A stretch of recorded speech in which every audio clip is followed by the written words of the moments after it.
He is more than you could ever need. He's more than the eye could see. I don't deserve his love, but he's always been there for me. You see, Jesus met me when I was at my lowest. And if you don't know Jesus, know this.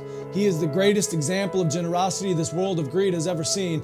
And when Jesus hit the scene, he changed the scenery and met diversity with serenity. If you're looking for peace, he offers plenty. Jesus was and Jesus will forever be king. And when the angels sing, they sing of the grace that was displayed for sinners like me. I can't explain him and I can't describe him. And if I could, he wouldn't be Jesus, because you can't explain eternity and you can't comprehend the galaxies. But it was the loving hands of Jesus who spun them into existence and created man, knowing he would go to the cross to pay our sentence.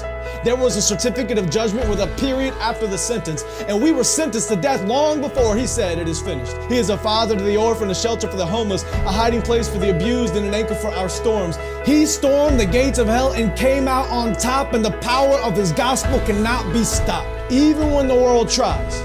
And they try a lot. He traded places with Barabbas and became the catalyst of missions across the world, covering every portion of the atlas. If you're in need of rest, I know of a mattress. If you don't know Jesus, your future is tragic, but he gladly embraced tragedy so we could live in his presence of majesty. His presence is presence, and it's his presence that presents preciousness to a world of peasants. He is far from pretentious, but still loves those who are. He is the light of the world and hung the stars. He brings the dead to life and delivers life to the dead. He took a crown of thorns on his head so we could put crowns at his feet, and I can't wait until I get to kiss his feet that were nailed to a cross for me and for you and for every person around the world. He loves the world, and I love his word, because the word became flesh, and in his flesh he demonstrated the word to the world. He is an example to every boy and every girl. He is a lover of black people. He is a lover of white people. He is a lover of the unchurched and the assembly under the steeple. He doesn't see the believers' failures, but still takes time to celebrate their faithfulness. It's the power of the Spirit that enables us and gives us boldness when the world labels us.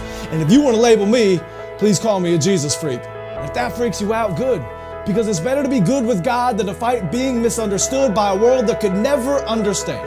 So let it be understood that I don't worship man, we worship Jesus. And although he doesn't need us, he still sees us and pleads with us to run to the cross where he bled for us. His heart bleeds for us, his heart grieves for us, but still graciously grants us a pardon for our treason in a season where the world tries to explain away the work of the Spirit with human reasoning. There is a reason they can't. Because the Spirit is like the wind, and the wind cannot be seen. But loved is the one who believes without seeing the unseen. I'm telling you today that Jesus is something. He's something more. He's something great. And if you want to know him, you don't have to wait. He stands at the narrow path with a key to the gate, and you only have to reach out and embrace his grace. I don't care who's president. I have the king who is always present. I don't care who holds musical celebrity. The voice of the Lord will always be the sweetest melody. I don't care who owns the riches of the globe. My Jesus holds more wealth than one ruby on his robe. I don't care who is the strongest or the fastest. Nothing matches the creator of the universe and his immortal, infinite status. I don't care about religious leaders who died and stayed dead. I'll only worship the one who conquered death and wears a crown on his head. His name is Jesus, and I'm telling you, he's something. He was faithful yesterday, and he is faithful today. I can feel his presence whenever I pray, and when the time comes for me to fade away, I'll remember the day I heard him say, "My name is Jesus."